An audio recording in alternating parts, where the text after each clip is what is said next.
కానీ అలా కాదు. కార్తీక మాసం వచ్చేటప్పటికీ శివాలయంలో, విష్ణువాలయంలో, అంబికాలయంలో, మఠ ప్రాంగణంలో ఈ 4 చోట్ల కూడా దీపాన్ని పెడతారు.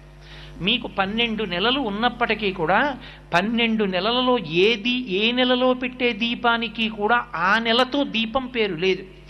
ఏదో భాద్రపద దీపం, లేకపోతే ఆశ్వీజ దీపం, మార్గశిర దీపం అలా పేర్లు లేవు.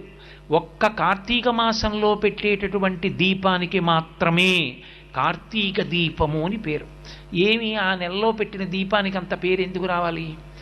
ఆ ఒక్క నెలలోనే దీపానికంత ప్రాముఖ్యత ఎక్కడుంది? యథార్థానికి పూజలో ప్రారంభంలో ఒక అంగంగా మనం దీపం వెలిగిస్తాం. కానీ కేరళ రాష్ట్రంలో ఇప్పటికీ ఒక అలవాటు ఉంది.